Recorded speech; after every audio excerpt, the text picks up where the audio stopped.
Tips and ട്രിക്സിലേക്ക് സ്വാഗതം. നമ്മൾ ഇന്ന് നോക്കാൻ പോകുന്നത് ഇനി വരുന്ന +2 ലെവൽ പ്രിലിമിനറി പരീക്ഷയ്ക്ക് തയ്യാറെടുക്കുന്നവർക്ക് വേണ്ടിയിട്ടുള്ള ഇമ്പോർട്ടൻ്റ് ആയിട്ടുള്ള ഒരു ക്ലാസ് ആണ്. അപ്പോൾ നമ്മൾ കഴിഞ്ഞ ദിവസം +2 ലെവൽ പ്രിലിംസിൻ്റെ ക്ലാസ് സ്റ്റാർട്ട് ചെയ്തായിരുന്നു. ആദ്യം തന്നെ നമ്മൾ പഠിച്ചത് കഴിഞ്ഞ വർഷം +2 ലെവൽ പ്രിലിമിനറി എക്സാമിൻ്റെ 2 സ്റ്റേജിലായിട്ട് നടന്ന ക്വസ്റ്റ്യൻ പേപ്പർ ആയിരുന്നു നമ്മൾ ആദ്യം തന്നെ ഡിസ്കസ് ചെയ്തത്. ഇന്ന് നമ്മൾ നോക്കാൻ പോകുന്നത് കഴിഞ്ഞ 2 ഘട്ടങ്ങളിലും ഒരുപോലെ ആവർത്തിച്ച് ചോദ്യങ്ങൾ വന്ന 10 ടോപ്പിക്സ് ഉണ്ട്. അപ്പോൾ ആ 10 ടോപ്പിക്സ് ഏതൊക്കെയാണ് എന്നുള്ളത് ആ ചോദ്യങ്ങൾ സഹിതം PDF ആയിട്ട് നിങ്ങൾക്ക് കാണിച്ചു തന്നിട്ടാണ് ഞാൻ പറഞ്ഞു തരുന്നത്. അപ്പോൾ ആ 10 ടോപ്പിക്സും ഇനി വരുന്ന +2 ലെവൽ പ്രിലിംസിന് നിങ്ങൾ തീർച്ചയായിട്ടും പഠിച്ചിരിക്കേണ്ട ടോപ്പിക്സ് ആണ്. അപ്പോൾ അത് ഏതൊക്കെയാണ് എന്നുള്ളത് നമുക്ക് നോക്കാം. അപ്പോൾ ആദ്യം തന്നെ ആവർത്തിച്ച് ചോദ്യം വന്നതെന്ന് പറയുമ്പോൾ ആദ്യത്തെ ടോപ്പിക്കാണ് ഗവേണൻസ് എന്ന് പറയുന്നത്.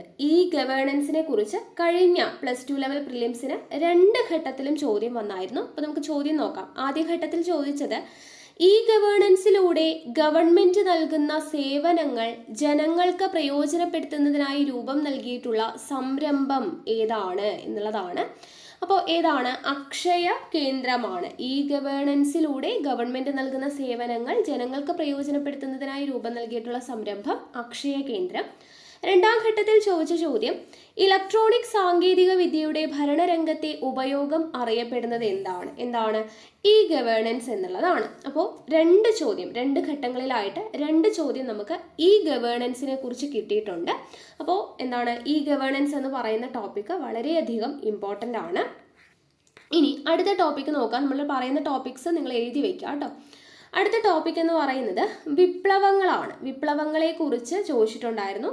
ഇവിടെ ആദ്യത്തെ ഘട്ടത്തിൽ 2 ചോദ്യം വന്നിട്ടുണ്ടായിരുന്നു. ലാറ്റിൻ അമേരിക്കൻ രാജ്യങ്ങളിൽ വിമോചകൻ എന്നറിയപ്പെടുന്ന നേതാവ് ആര്? ദെൻ ശീതസമരം എന്ന പദം ആദ്യമായി ഉപയോഗിച്ച വ്യക്തി ആരാണ്?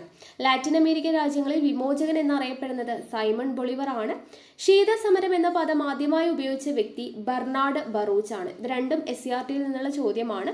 അവ രണ്ടും വിപ്ലവങ്ങളുമായിട്ട് ബന്ധപ്പെട്ട ചോദ്യങ്ങളാണ്. ഇനി രണ്ടാമത്തെ സ്റ്റേജിൽ ചോദിച്ചിട്ടുണ്ടായിരുന്നത് മെൻഷെവിക് പാർട്ടിക്ക് നേതൃത്വം നൽകിയത് ആരാണ് എന്ന് ചോദിച്ചു. ഉത്തരം കെറൻസ്കി ആണ്. ദെൻ 2ാം ലോക മഹായുദ്ധവുമായി ബന്ധമില്ലാത്ത ചലച്ചിത്രം ഏതാണ് എന്നുള്ളതാണ് അടുത്ത ചോദ്യം. ഗ്രാൻഡ് ഇല്യൂഷൻ ആണ്. അപ്പോൾ എന്താണ്? വിപ്ലവങ്ങൾ, ലോകത്തെ സ്വാധീനിച്ച വിപ്ലവങ്ങൾ എന്ന് പറയുന്ന ആ ഒരു ടോപ്പിക്കിൽ നിന്നാണ് ഈ 4 ചോദ്യം വന്നിട്ടുള്ളത്. അപ്പോൾ വിപ്ലവങ്ങൾ എന്ന് പറയുന്നത് വളരെയധികം ഇമ്പോർട്ടൻ്റ് ആണ്. ദെൻ അടുത്ത ടോപ്പിക്ക് എഴുതി വയ്ക്കുന്നുണ്ടല്ലോ അല്ലേ? അടുത്ത ടോപ്പിക്ക് നോക്കാം. ഭൂപടങ്ങളെ കുറിച്ചാണ്. 2 ഘട്ടങ്ങളിലും ഓരോ ചോദ്യം വീതം ഭൂപടങ്ങളെ കുറിച്ചുണ്ടായിരുന്നു. ആദ്യ ഘട്ടത്തിൽ ചോദിച്ചത് ധരാതലീയ ഭൂപടങ്ങളിൽ തരിശുഭൂമി ചിത്രീകരിക്കാൻ ഉപയോഗിക്കുന്ന നിറം ഏതാണ്? വെള്ള നിറമാണ്. അടുത്ത ചോദ്യം വന്നത് 2ാം ഘട്ടത്തിൽ ചോദിച്ചത് ഭൂനികുതി ഈടാക്കുന്നതിനും ഉടമസ്ഥാവകാശം കാണിക്കുന്നതിനും വേണ്ടി നിർമ്മിച്ച് സൂക്ഷിക്കുന്ന ഭൂപടം ഏതാണ്? ഉത്തരം കഡസ്ട്രൽ ഭൂപടങ്ങളാണ്. അപ്പോൾ ഭൂപടങ്ങളെ കുറിച്ച് 2 ഘട്ടത്തിലും നമുക്ക് ചോദ്യങ്ങൾ വന്നിട്ടുണ്ടായിരുന്നു. അപ്പോൾ ഭൂപടങ്ങൾ എന്ന് പറയുന്ന ഒരു ടോപ്പിക് ഇമ്പോർട്ടൻ്റ് ആണ്. അടുത്ത ടോപ്പിക്ക് നോക്കാം. 2 ഘട്ടങ്ങളിലും ഒരേപോലെ ചോദിച്ചതാണ് ഡോക്ടർ BR അംബേദ്കർ ഏത് അനുച്ഛേദവുമായി ബന്ധപ്പെട്ട്? 32ാം അനുച്ഛേദവുമായി ബന്ധപ്പെട്ട ചോദ്യം. അപ്പോൾ നോക്കുക. ആദ്യ ഘട്ടത്തിൽ ചോദിച്ചത് ഭരണഘടനയിൽ ഏറ്റവും പ്രധാനപ്പെട്ട വകുപ്പ് ഏതാണെന്ന് ചോദിച്ചാൽ എൻ്റെ ഉത്തരം ഭരണഘടനാപരമായ പരിഹാരം കാണാനുള്ള അവകാശം എന്നാണ്. ഇത് ഇന്ത്യൻ ഭരണഘടനയുടെ ഹൃദയവും ആത്മാവുമാണ്. ഈ വാക്കുകൾ ആരുടേതാണ്? Doctor BR അംബേദ്കറുടേതാണ്. ഭരണഘടനാപരമായ പരിഹാരം കാണാനുള്ള അവകാശത്തെ ഇന്ത്യൻ ഭരണഘടനയുടെ ഹൃദയവും ആത്മാവും എന്ന് പറഞ്ഞത് ആരാണ്? ഡോക്ടർ BR അംബേദ്കർ ആണ്. 2ാം ഘട്ടത്തിലും അതേ ചോദ്യം തന്നെയാണ് ചോദിച്ചത്. തിരിച്ചു ചോദിച്ചു. എങ്ങനെ?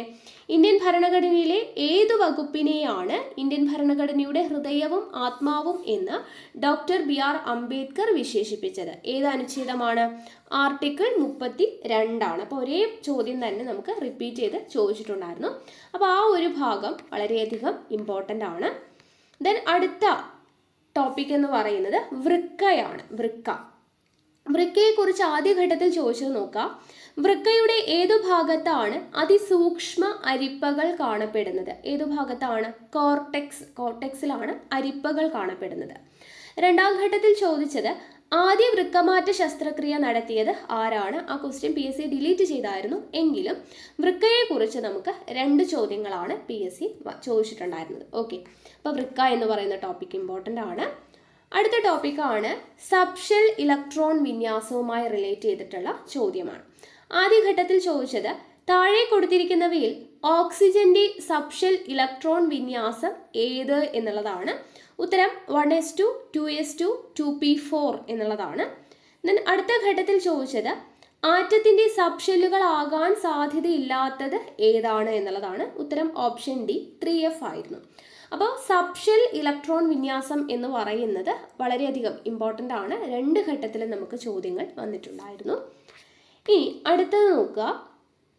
അടുത്ത ടോപ്പിക്കാണ് അന്തരീക്ഷ മണ്ഡലം. തെർമോസ്ഫിയർ, സ്ട്രാറ്റോസ്ഫിയർ, മീസോസ്ഫിയർ, ട്രോപ്പോസ്ഫിയർ അല്ലെ. അപ്പം അങ്ങനെയുള്ള ഭാഗങ്ങളെല്ലാം അന്തരീക്ഷ മണ്ഡലം പഠിക്കണം. ആദ്യത്തെ ഘട്ടത്തിൽ ചോദിച്ചത് അയണോസ്ഫിയർ എന്ന് പറയുന്നത് ഏത് അന്തരീക്ഷ മണ്ഡലത്തിന്റെ ഭാഗമാണ്? ഏതാണ്? തെർമോസ്ഫിയറിന്റെ ഭാഗമാണ് അയണോസ്ഫിയർ എന്ന് പറയുന്നത്. രണ്ടാം ഘട്ടത്തിൽ ചോദിച്ചത് ഓസോൺ പാളി കാണപ്പെടുന്നത് ഏത് പാളിയിലാണ്? ഏതിലാണ്? സ്ട്രാറ്റോസ്ഫിയറിലാണ്. സ്ട്രാറ്റോസ്ഫിയർ. അപ്പോൾ ആ ഒരു ഭാഗവും ഇമ്പോർട്ടൻ്റ് ആണ്, ഓർത്തിരിക്കുക. ഇനി അടുത്തത് ബാങ്കുമായി ബന്ധപ്പെട്ടതാണ്. ബാങ്ക് എന്ന് പറയുന്ന ധനകാര്യ സ്ഥാപനങ്ങളുമായി ബന്ധപ്പെട്ട പ്രവർത്തനങ്ങൾ. ഓക്കെ, ആ ഒരു ടോപ്പിക്കുമായി ബന്ധപ്പെട്ടതാണ്. ബാങ്കിംഗ് നിയമനങ്ങൾക്ക് നിർമ്മിത ബുദ്ധി ഉപയോഗപ്പെടുത്തുന്ന ഇന്ത്യയിലെ ആദ്യത്തെ ബാങ്ക് ഏതാണ്? ഉത്തരം ഓപ്ഷൻ സി ഫെഡറൽ ബാങ്ക് ആയിരുന്നു. ഇതിന് അടുത്തൊരു ചോദ്യം രണ്ടാം ഘട്ടത്തിൽ വന്നത് ബാങ്ക് ഓഫ് ഹിന്ദുസ്ഥാൻ ഇന്ത്യയിൽ ആരംഭിച്ച വർഷം ചോദിച്ചു. ബാങ്ക് ഓഫ് ഹിന്ദുസ്ഥാൻ ഇന്ത്യയിൽ ആരംഭിച്ച വർഷം 1770 ദെൻ ഒരു ചോദ്യം കൂടെ വന്നിട്ടുണ്ടായിരുന്നു. റിസർവ് ബാങ്ക് ഓഫ് ഇന്ത്യയുടെ 23ാമത്തെ ഗവർണർ ആരാണ്? രഘുറാം രാജനാണ്. ഓക്കെ, അപ്പോൾ ബാങ്കുമായിട്ട് റിലേറ്റ് ചെയ്തിട്ടുള്ള ചോദ്യങ്ങൾ പ്രതീക്ഷിക്കാം. ഓക്കെ, അപ്പോൾ അതൊരു ടോപ്പിക് ഇമ്പോർട്ടൻ്റ് ആണ്. ദെൻ അടുത്ത ടോപ്പിക്കാണ് മൗലികാവകാശം. മൗലികാവകാശത്തെക്കുറിച്ച് നമുക്ക് നോക്കാം. ആദ്യഘട്ടത്തിൽ വന്ന ചോദ്യങ്ങൾ ഒരു വ്യക്തിക്ക് ഒരു കാരണവശാലും നിഷേധിക്കപ്പെടാൻ പാടില്ലാത്ത അവകാശം ഏതാണ്? ഏതാണ്? മൗലിക അവകാശമാണ്. ദെൻ അടുത്ത ചോദ്യം വന്നിട്ടുണ്ടായിരുന്നത് മൗലികാവകാശങ്ങൾ പുനഃസ്ഥാപിക്കാൻ വേണ്ടി കോടതികൾ പുറപ്പെടുവിക്കുന്ന ഉത്തരവ്, റിട്ട്. അപ്പോൾ ഈ ഒരു ചോദ്യം റിട്ടുമായി ബന്ധപ്പെട്ടതാണെന്ന് പറയാം. മൗലികാവകാശങ്ങൾ പുനഃസ്ഥാപിക്കുവാൻ വേണ്ടി കോടതികൾ പുറപ്പെടുവിക്കുന്ന ഉത്തരവാണ്. അപ്പോൾ നമ്മളത് മൗലികാവകാശങ്ങളുടെ ഭാഗത്ത് കൂടെ വരുന്നതാണ് അല്ലേ. അപ്പോൾ ആ ഒരു ഭാഗം. ഇതിന് അടുത്തത് നോക്കാം. ഒരു വ്യക്തിക്ക് മൗലികാവകാശങ്ങൾ ലംഘിക്കപ്പെട്ടാൽ അവ പുനഃസ്ഥാപിക്കുന്നതിന് സുപ്രീം കോടതിയെയോ ഹൈക്കോടതിയോ നേരിട്ട് സമീപിക്കുവാനുള്ള അവകാശം ഏതാണ്? ഭരണഘടനാപരമായ പരിഹാരം കാണാനുള്ള അവകാശമാണ്. കണ്ടോ, അപ്പോൾ ഈ ഒരു ഭാഗം വീണ്ടും റിപ്പീറ്റ് ചെയ്ത് വന്നു. അപ്പോൾ മൗലികാവകാശങ്ങൾ എന്ന് പറയുന്നൊരു ടോപ്പിക്ക് വളരെയധികം ഇമ്പോർട്ടൻ്റ് ആണ്. ദെൻ അടുത്ത ടോപ്പിക് എന്ന് പറയുന്നത് ലോകായുക്ത, ലോക്പാൽ. ലോക്പാൽ, ലോകായുക്ത. ഒരു സ്റ്റേജിൽ ലോകായുക്ത ചോദിച്ചു, അടുത്ത ഘട്ടത്തിൽ ലോക്പാൽ ആണ് ചോദിച്ചത്. അപ്പോൾ ഇത് രണ്ടും ഇമ്പോർട്ടൻ്റ് ആണ്. ഏതെങ്കിലും ഒന്ന് ഷുവർ ആയിട്ടും ചോദിക്കാൻ ചാൻസ് ഉള്ളതാണ്. ഓക്കെ, അപ്പോൾ ആദ്യഘട്ടത്തിൽ എങ്ങനെയാണ് ചോദിച്ചത്? സംസ്ഥാന തലത്തിൽ അഴിമതി കേസുകൾ പരിശോധിക്കുന്നതിന് രൂപം നൽകിയ സ്ഥാപനം ലോകായുക്ത. രണ്ടാം ഘട്ടത്തിൽ ചോദിച്ചു ദേശീയ തലത്തിൽ അഴിമതി തടയുന്നതിനായി രൂപം നൽകിയ സ്ഥാപനം ഏതാണ്? ലോക്പാൽ ആണ്. അപ്പോൾ ഈ ലോകായുക്ത, ലോക്പാൽ ഇമ്പോർട്ടൻ്റ് ആണ്. ദെൻ അടുത്ത ടോപ്പിക് എന്ന് പറയുന്നത് IT വരുന്നതാണ്. നെറ്റ്വർക്കുമായി റിലേറ്റ് ചെയ്തിട്ടുള്ള ചോദ്യം രണ്ട് ഘട്ടത്തിലും നമുക്ക് ചോദിച്ചിട്ടുണ്ടായിരുന്നു. ആദ്യ ഘട്ടത്തിൽ ചോദിച്ചത് താഴെ പറയുന്നവയിൽ നെറ്റ്വർക്ക് ആക്രമണത്തെ തടയാൻ ഉപയോഗിക്കാത്തത് ഏതാണ് എന്ന് ചോദിച്ചു. കമ്പ്യൂട്ടർ ഇടയ്ക്കിടയ്ക്ക് ഡീഫ്രാഗ്മെന്റ് ചെയ്യുക എന്നുള്ളതായിരുന്നു ഉത്തരം. രണ്ടാം ഘട്ടത്തിൽ ചോദിച്ചത് ഒരു നെറ്റ്വർക്കിലുള്ള ഉപകരണങ്ങളുടെ അകലത്തെ അടിസ്ഥാനപ്പെടുത്തിക്കൊണ്ട് ഏറ്റവും ചെറിയ നെറ്റ്വർക്കിനെ പറയുന്ന പേര് എന്താണ്? ഉത്തരം പാൻ എന്നുള്ളതാണ്. ഓക്കെ, അപ്പം നെറ്റ്വർക്കുമായിട്ട് റിലേറ്റ് ചെയ്ത് രണ്ട് ഘട്ടത്തിൽ നമുക്ക് ചോദ്യം വന്നിട്ടുണ്ടായിരുന്നു. ഓക്കെ, അപ്പോൾ ഇത്രയാണ് ഇവിടെ ഞാൻ 11 ടോപ്പിക്ക് പറഞ്ഞിട്ടുണ്ട്. അപ്പോൾ അതിൽ ഇമ്പോർട്ടൻ്റ് ആയിട്ടുള്ള ഇത്രയും ടോപ്പിക്സ് ഉണ്ട്.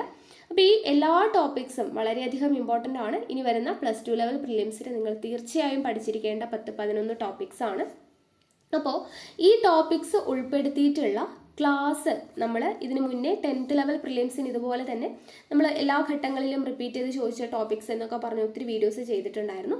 അപ്പോൾ അതുപോലെ തന്നെ ഈ 10 ടോപ്പിക്സും ഉൾപ്പെടുത്തിക്കൊണ്ട് നിങ്ങൾക്ക് ക്ലാസ് ആവശ്യമാണ്, ക്ലാസ് വേണം എന്നുള്ളവരുണ്ടെങ്കിൽ പ്ലീസ് താഴെ ഒന്ന് കമൻറ്റ് ചെയ്തേക്കുക. നിങ്ങളുടെ കമൻസിനനുസരിച്ച് നമ്മൾ ക്ലാസ് ചെയ്ത് തരുന്നതായിരിക്കും. എത്രയും പെട്ടെന്ന് തന്നെ ക്ലാസ് ചെയ്ത് തരുന്നതായിരിക്കും. നിങ്ങളുടെ കമൻസിനനുസരിച്ചിട്ടായിരിക്കും നമ്മൾ ക്ലാസ് ചെയ്യുക. അപ്പോൾ ക്ലാസ് വേണം, ഈ 10 ടോപ്പിക്സും ഉൾപ്പെടുത്തിയിട്ടുള്ള ക്ലാസ് വേണം എന്ന് താല്പര്യമുള്ളവർ തീർച്ചയായിട്ടും താഴെ കമൻറ്റ് ചെയ്യുക. ഓക്കെ ആണല്ലോ. അപ്പോൾ ഇനി വരുന്ന ക്ലാസ്സുകളിൽ എന്താണ് പുതിയ ക്ലാസ്സുകളൊക്കെ ആയിട്ട് നമുക്ക് കാണാം. മാക്സിമം വീഡിയോസ് കണ്ട് പ്രയോജനപ്പെടുത്തുക. അപ്പോൾ ഈ 10 ടോപ്പിക്സ് ഏതൊക്കെയാണ് എന്ന് കാണിച്ചുള്ള ഈ ഒരു PDF ഞാൻ ടെലഗ്രാം ചാനലിൽ ഇട്ടേക്കാം. അപ്പോൾ ടെലഗ്രാമിൽ ജോയിൻ ചെയ്യാത്തവരുണ്ടെങ്കിൽ നിങ്ങൾ തീർച്ചയായിട്ടും ജോയിൻ ചെയ്യുക. ലിങ്ക് ഡിസ്ക്രിപ്ഷൻ ബോക്സിൽ അവൈലബിൾ ആണ്. ലിങ്ക് ഓപ്പൺ ചെയ്യാൻ പറ്റാത്തവരുണ്ടെങ്കിൽ ടെലഗ്രാമിൽ പോയിട്ട് PSC ടിപ്സ് ആൻഡ് ട്രിക്സ് എന്ന് സെർച്ച് ചെയ്ത് കഴിഞ്ഞാൽ നിങ്ങൾക്ക് വന്നോളും. ഓക്കെ ആണല്ലോ. അപ്പോൾ PDF-ഉം നോട്ട്സൊക്കെ നമ്മൾ ടെലഗ്രാം ചാനലിലൂടെയാണ് നൽകുന്നത്. അപ്പോൾ ജോയിൻ ചെയ്യാത്തവരുണ്ടെങ്കിൽ തീർച്ചയായിട്ടും ജോയിൻ ചെയ്യുക. അടുത്ത ക്ലാസ്സിൽ കാണാം. താങ്ക്